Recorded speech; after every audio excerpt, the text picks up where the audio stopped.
requirement, and action planning. The presenter are Norilyn Liwanagan, Trixie Lira Lagota, Vivian Lamarca, and Angelica Eilinga.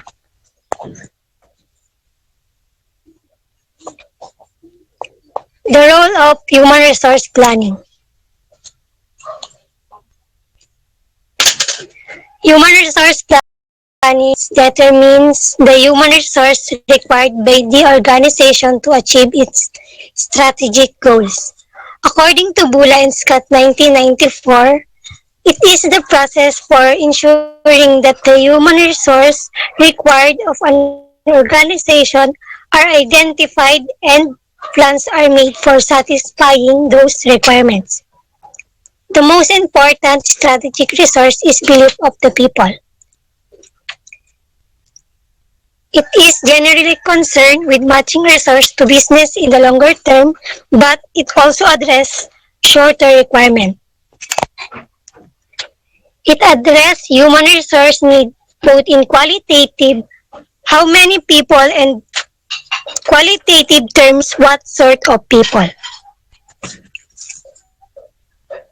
Human resource planning also looks at broader issues on the people who are employed to improve organizational effectiveness.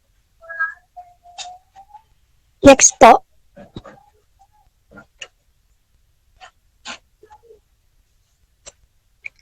Human resource planning and business planning. Human resource planning should be an integral part of business planning. It means that human resource plan is necessary to make the business plan complete. Next, strategic planning process should define projected changes and types of activities carried out by the organization. It is important to know the changes so that we can be prepared and think or list of the steps for that project changes, the types of the activities, so that we will know if it is effective on that organization. Next, it should identify core competences. The capability or advantage that the organization needs to achieve its goals and its requirements.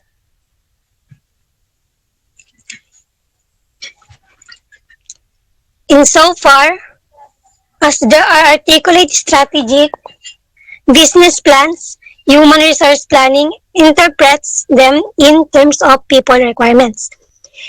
It may influence a people requirement strategy in which people could be developed and deployed more effectively to achieve its business goal. As Ken Mills 1983 indicates, human resource planning is a decision-making process that combines three important activities. First is identifying and acquiring the right number of people with the proper skills. It is very important to know and to appoint people that is suitable on that organization and he meets the standard and the skills that you were finding. Second is motivating them to achieve high performance. It is not all about you acquired and appoint them and then they will do the rest. You need to motivate and inspire your people by their people and be the role model of them. And the last is creating interactive links between business objective and people planning activities. It is very, very important to know the objective to let them think and contribute on how will they achieve the goals.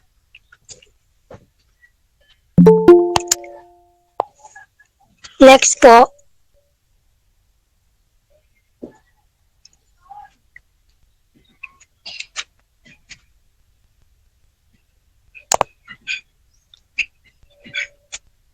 hard and soft human resource planning. The former is based on quantitative analysis to ensure and to appoint the right numbers of the right sort of people that is needed. Soft human soft human resource planning is concerned with ensuring the availability of people with the right of attitude and motivation that is needed or committed to the organization and to their work. It is based on the assessment of the requirement for the qualities and measurement. These are being aware and knowable with the use of survey, the reviews and opinions from focus groups. Number two, providing opportunities, develop skills and careers. Three is adapting total rewards approach that focuses on non-financial relational rewards and also financial transactional reward. They also leads to the creation of high commitment management strategy, which incorporates such approaches as one is creating functional flexibility, designing job to provide intrinsic motivation. Three is emphasizing team working. Four, de-emphasizing hierarchies and status differentials. Five is increasing employment security. Six, rewarding people on the basis of organizational performance. And seven is enacting organization specific values in the culture that bind the organization together and give it focus. Next po.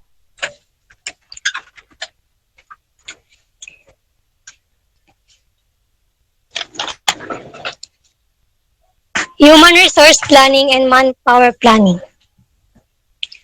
Human resource planning is indeed concerned with broader issues about the employment of people than traditional quantitative approaches of manpower planning. These approaches, if comment, it is derived from a rational top-down views of planning. She notes that there has been shift from reconciling number of employees with their development and employment. Limitation of human resource planning. Human resource planning is said consists of three clear steps.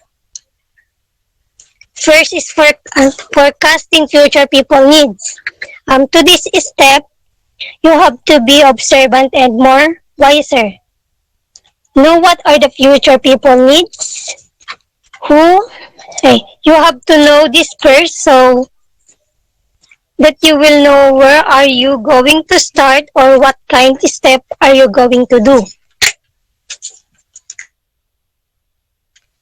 Number two is forecasting the future availability of people.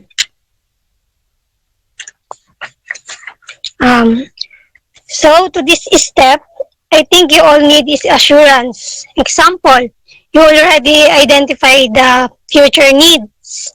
So the second step is you have to know if it will have enough supply to sustain the needs of the people. If it easy to find or always available.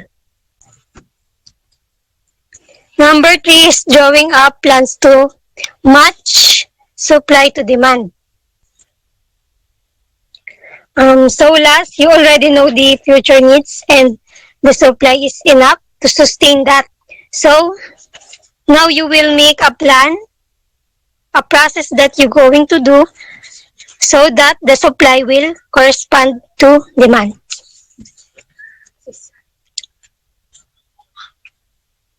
Next po.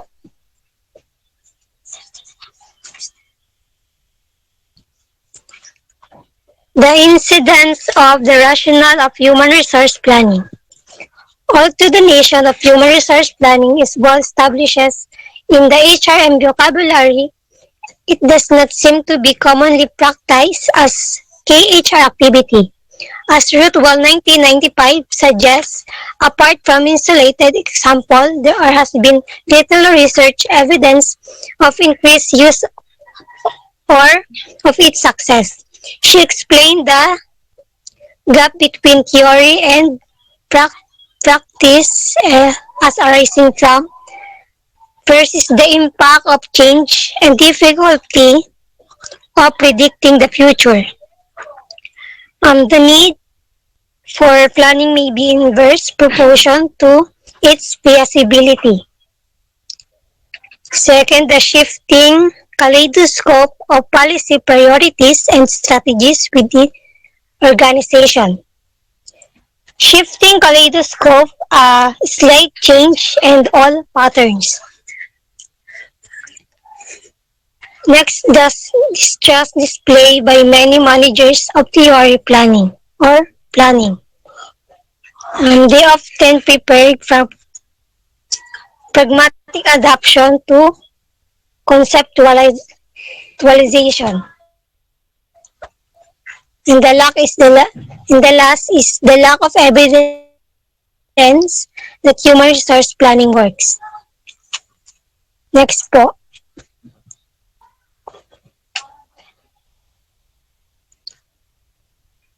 Research conducted by the Institute of Employment Studies, early 1999. He suggests 3 reasons why organizations choose to engage in some form of human resource planning. Number 1, planning for substantive reasons. To have a practical effect by optimizing the use of resource and to make them more flexible, acquiring and nurturing skills to develop, identifying problems, and to avoid making bad decisions. 2 is planning because of the process benefits. It involves understanding the present to confront the future challenging assumption and liberating thinking, making implicit decision, providing overuse, and to ensure that the long-term thinking is not driven out by short-term focus.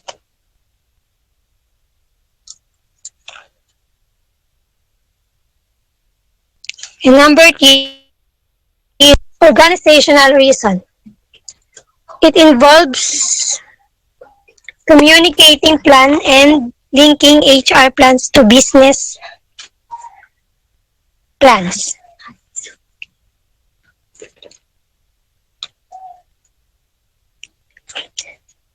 The organizational context human resource planning. This approach adapted will be contingent on the extent to which management recognizes that success depends on forecasting future people requirements and implementing plans to satisfying those requirements.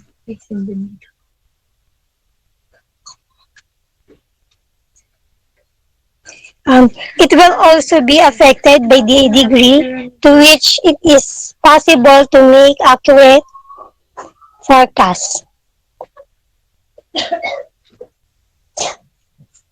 The labor market context. It obtained that the people required will be the labor markets in which the organization is operating, which are first the external labor market. First, the stock and the flows of people within the organization, who who can be promoted, trained, or deployment to meet future needs. And the second is the external labor market. The, the external, local, regional, national, and international market from different sort of people can be recruited.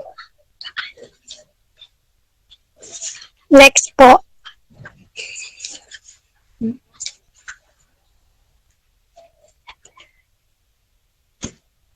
Aims of human resource planning. Attract and retain the number of people required with the appropriate skills, expertise, and competences. Mm.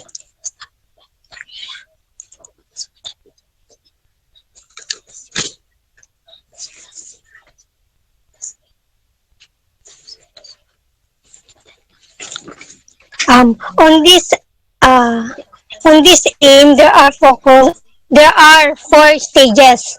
Number one is job analysis, involves determining the different aspect of a job through. And the second is sourcing, involves using several strategies to attract or identifying candidates. And three, screening and selection is the process of assessing the employees who apply for the job.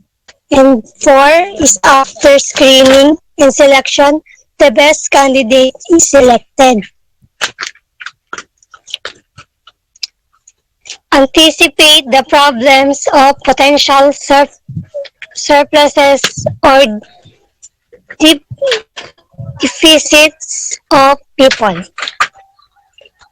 So it is said that no matter which method you use for dealing with labor surplus, consider the indirect effects.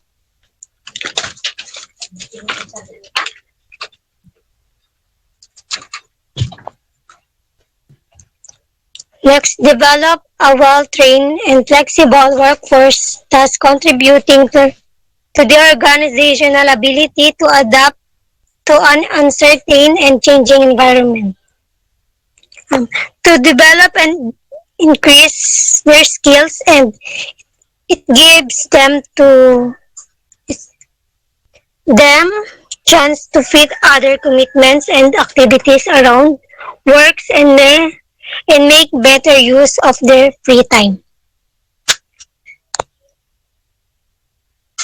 Next is reduces dependence on external recruitment when key skills are in short supply by formulating as well as employee development strategies. There are some advantage for external recruiting.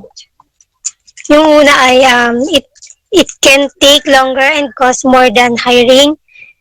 It can also damage employee morally. It also takes more time to train an external candidate, and it can be difficult to tell by candidates' information. Next is improve the utilization of people by introducing more flexible system of work. To utilize the people right way, you have to develop an orientation. Most employees want to know more about your company so that they will give you their trust. And develop basic training fit for your company and be hands-on focus as possible. Create a depth chart of employee skills and experience. The depth chart provides at quick glance who should replace. And make sure the leaders can calculate productivity rates for their people. An average rate will soon begin to appear that can help The leaders determine how to utilize their workers and work hard to fit the right people to right job. It might provide you with some sort of bridge of time to find a better match worker for the job. Next po, the process of human resource planning. The first is business strategic plan. Defining future activity levels and initiatives demanding new skills. The second is resourcing strategy. Planning to achieve competitive advantage by developing intellectual capital, employing more capable people than rivals, ensuring that they develop organization specific knowledge and skills, and taking steps to become an employer of choice.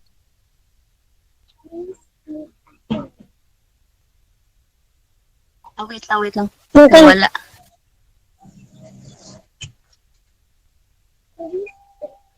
Wait lang po.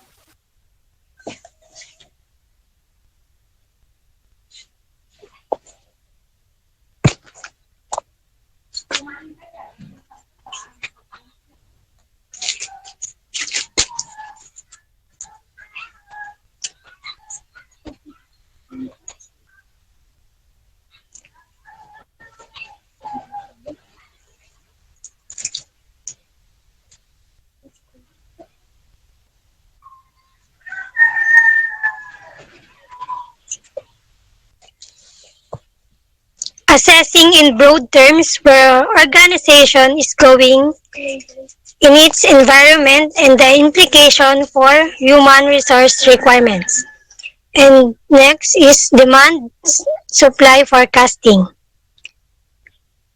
Estimating the future demand for people, numbers and skills, and assessing the number of people likely to be available from which and outside the organization. And next is labor turnover analysis. Analyzing actual labor turnover figures and trends as an input to supply forecasts. Next is work environment analysis. Analyzing the environment in which people work in terms of the scope it provides for them to use and develop their skills and achieve job satisfaction. And last is operational effectiveness analysis. Analyzing productivity, the utilization of people, and the scope for increasing flexibility to respond to new and changing demands. Thank you po.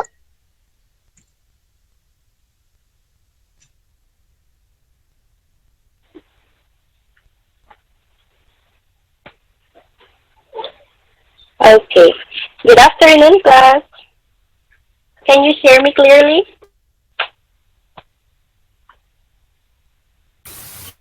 Yes po. Hello. Thank you. Hello. Okay. So this time we are going to discuss the topics about resourcing strategy and the scenario planning. So let's have first the resourcing. Hello. So let's have first the resourcing strategy. In this topic, we will tackle its definition, objective, and its components. Okay. So resourcing strategy. So when we say strategy, isa siyang pamamaraan, isang mabisang paraan, isang pangmatagalang plano sa pagkamit ng isang tiyak o partikular na layunin. Okay. While resourcing deals with finding, screening, recruiting, and training job applicants. Okay. So ang resourcing strategy ay isang pamamaraan kung paano tayo kukuha ng mga empleyado, kung paano natin sasanayin ang ating mga aplikante na makakatulong sa pagtatagumpay o sa pag-unlad ng ating organisasyon. Okay. It is concerned with ensuring that the organization obtains and retains the people it needs and employs them efficiently. Okay. Just like what I have said earlier, ang resourcing strategy ay pagkuha ng mga empleyado na kakailanganin natin sa kasalukuyan maging sa future. But it is concerned not only with obtaining and keeping the number and quality of staff required, but also with selecting and promoting people who fit the culture and the strategic requirements of the organization. Okay. Sabi, hindi lang daw tayo basta-basta kukuha ng mga empleyado. Dahil dito sa resourcing strategy, tinutulungan tayo nito para pumili ng mabusising pagpili, no? Kasi kinakailangan natin ng mga empleyado na makakatulong sa atin sa pagpapaunlad ng ating organisasyon. Okay, let's proceed to its objective.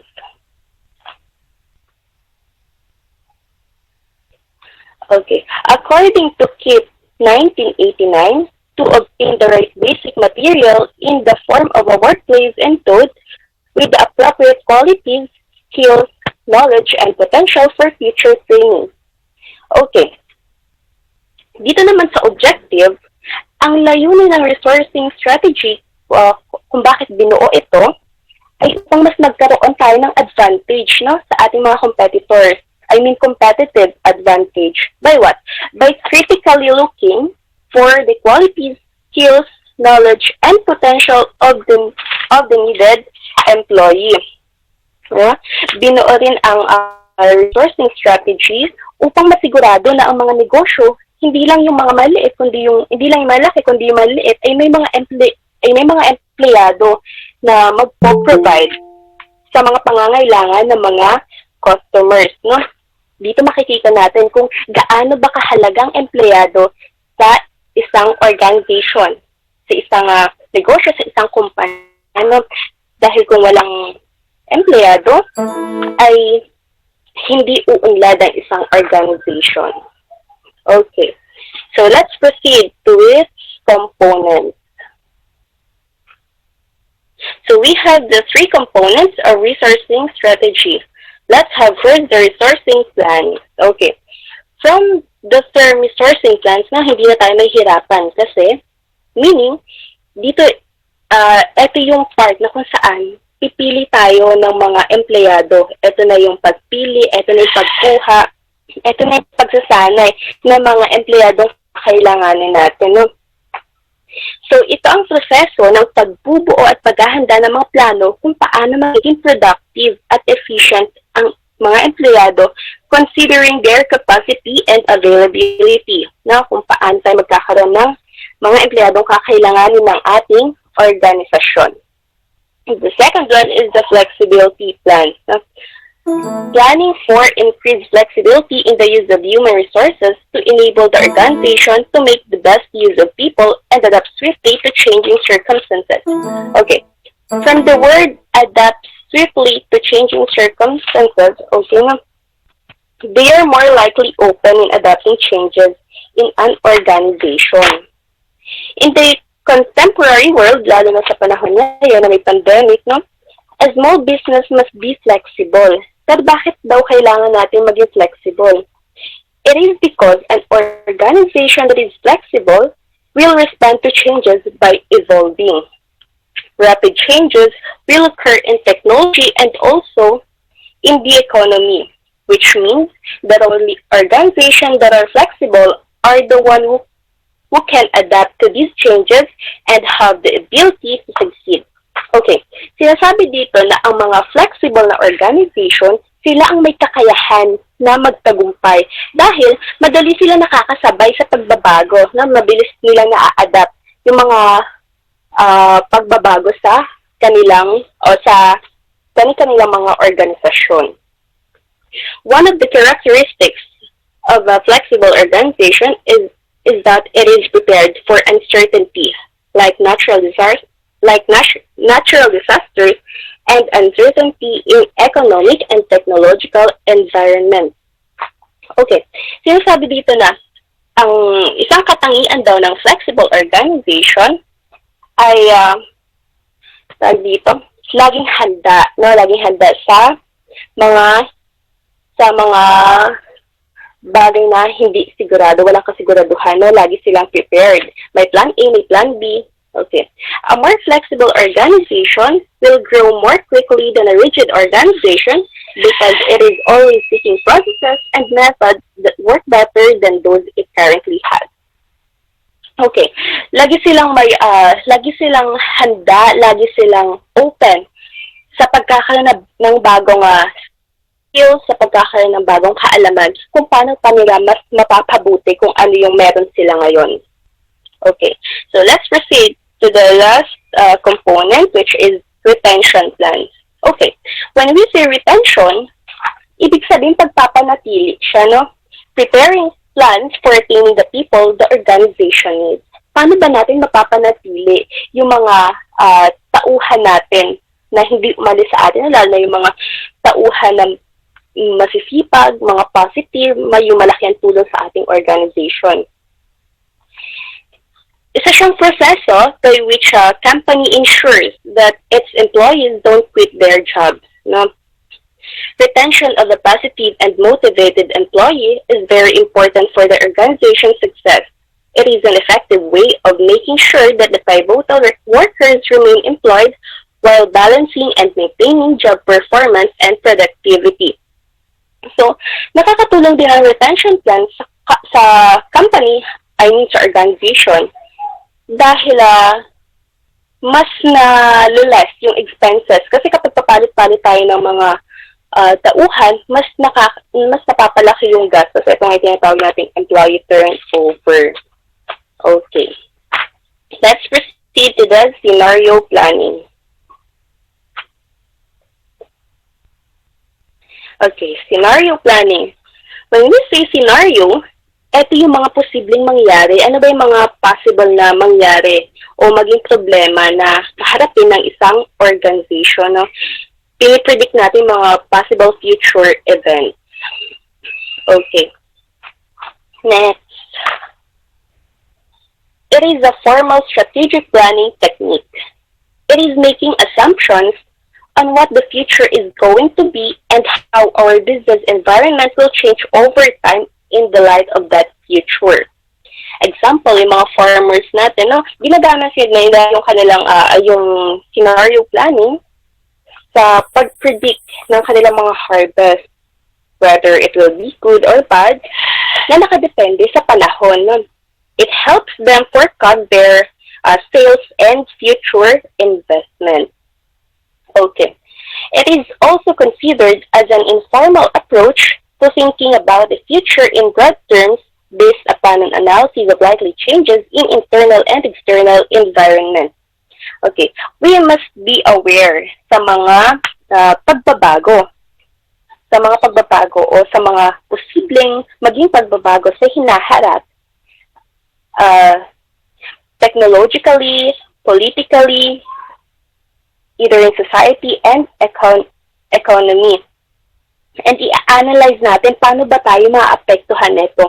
Paano ba maapektuhan ng mga pagbabagong ito yung ating organisasyon o ang ating kumpanya? It is a formalized process for establishing a view about any changes that can be foreseen to the type of activities in the organization. No? It aims to define our critical uncertainties and develop plausible scenarios in order to discuss the impacts and the responses to give for each one of them. Na kung hindi natin isasaalang-alang yung pagpaplano neto, we risk opening the door to increased cost, increased risk, and missed opportunities. No? Ginagawa ito upang siguraduhin na kung mangyari man ito, hindi sila masyadong maaapektuhan dahil una pa lang, pinaghandaan na nila, may mga plan na silang gagawin upang masolusyonan ang problemang maaari nilang harapin. Okay. Kung kaya't kinakailangan na ang organisasyon ay laging handa sa lahat ng pagkakataon. That would be all. Thank you.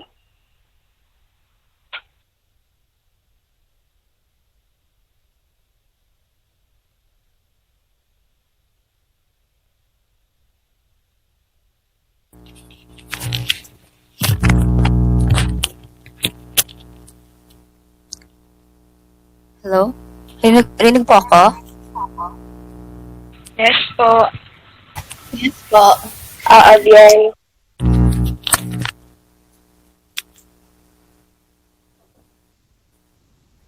Wait lang po.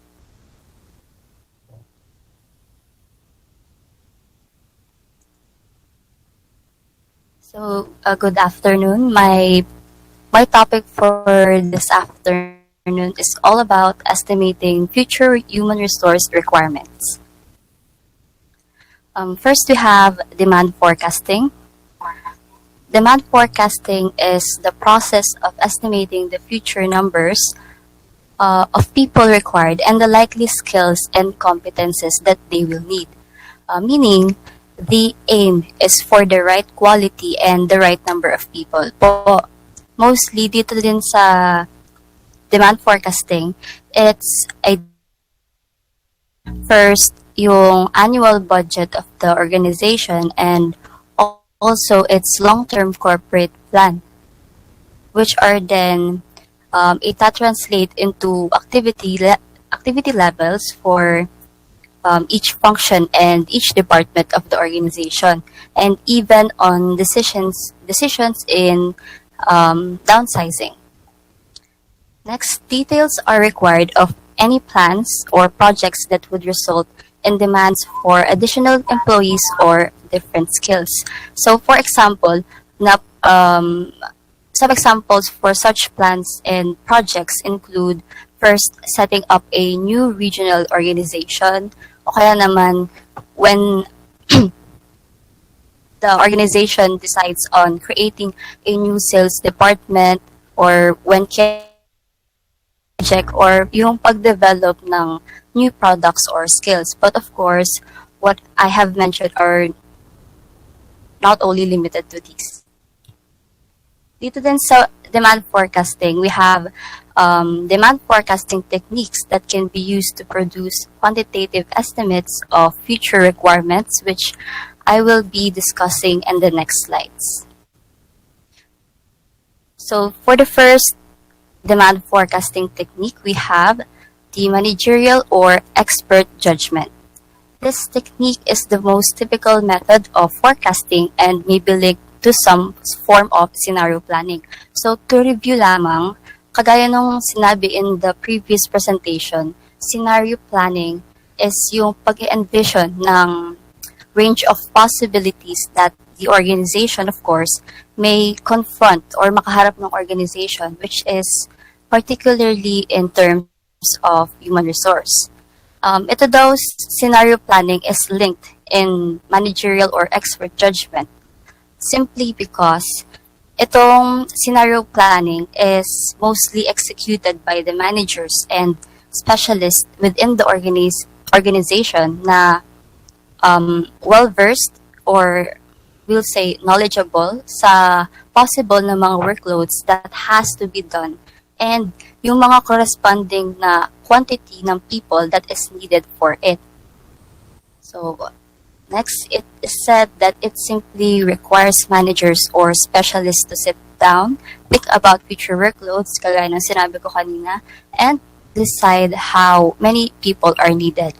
This can be no more than guesswork unless there is reliable evidence available of forecast increases in activity levels or new demands for skills.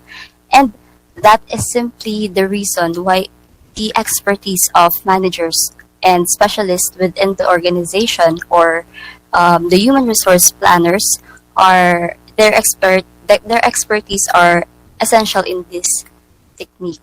And also, according to my research, I also found out that itong managerial or expert judgment involves a bottom-up or a top-down approach. So, most probably everyone knows this approach kasi um, ito ay nababanggit na in a few subjects prior to our college level po. Pero to review, itong top-down approach is when yung goals or projects, kaya yung mga task are determined among the leaders or usually independently of their department or teams. Then, itong mga goals, projects, at saka mga tasks are then communicated to the rest of the organization. Tapos, kapag bottom-up approach naman, it is when itong ang goals and projects or tasks are informed largely by an employee feedback. And yung mga employees within the organization are invited to participate in goal setting. Then we have the next technique, ratio trend analysis. This is carried out by studying past ratios between, say, the number of direct workers and indirect workers in a manufacturing plant, for instance, and forecasting future ratios, having made some allowance for changes in organization or methods.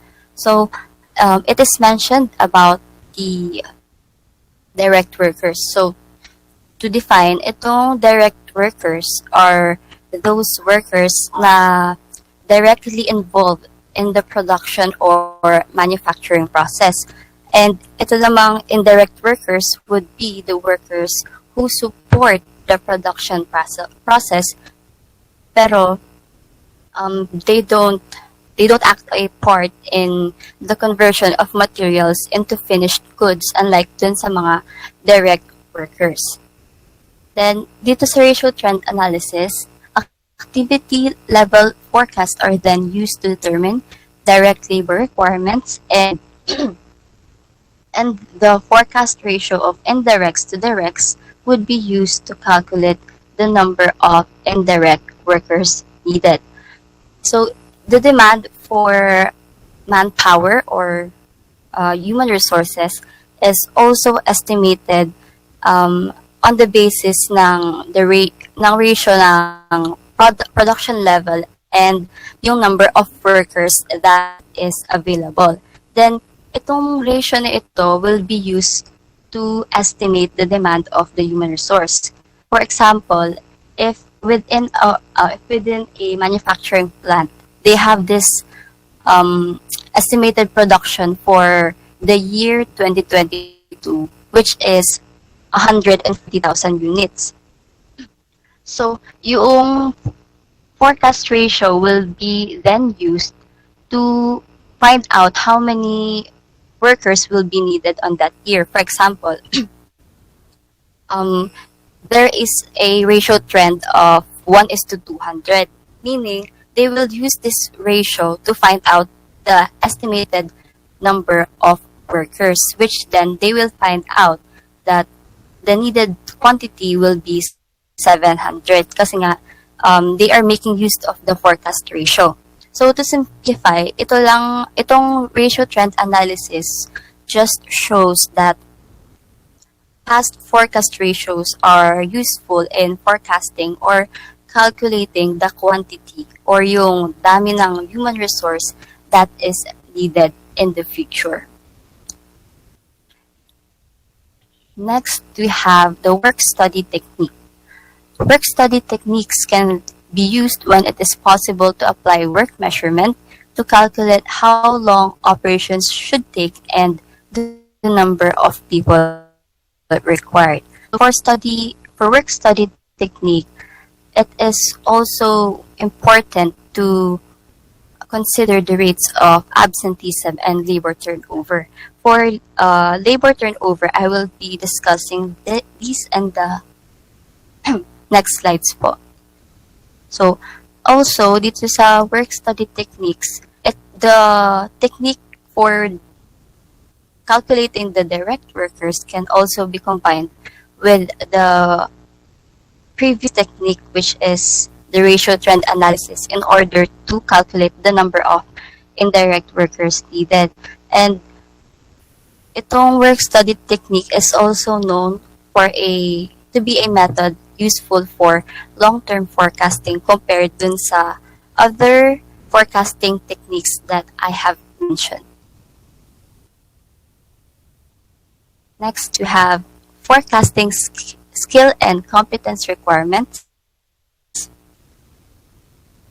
Forecasting skill requirements is largely a matter of managerial judgment. It is a matter of managerial judgment dahil yung expertise of the managers and specialists of the organization or the human resource planners will be greatly make use of or magagamit when formulating the skill requirements that they have to find during the recruitment process, since itong mga managers and specialists would be the ones to know what competences and yung mga skills that would be necessary in each position that they will be recruiting for. Next, this judgment should, however, be exercised on the basis of a careful analysis of the impact of projected product market developments and the introduction of new technology, either information technology or computerized manufacturing. Sa forecasting skill and competence requirements, it is significant na consider yung mga projected trends and developments, and most especially the new technology, because it will be the basis in formulating the requirements na kailangang hanapin for recruitment and i-assign for the certain task or job. And another reason would be, for me, considering itong continuous growth and the changes sa market, especially in terms of the local and global context, as well as how new technology keeps on improving, organizations, of course, should recruit or hire those that are flexible or yung kaya mag-adapt into this kind of changes. Kasi if not, it would be difficult for them, for the organization as a whole, and for the individuals to keep up with the with the recent trends sa wait lang po.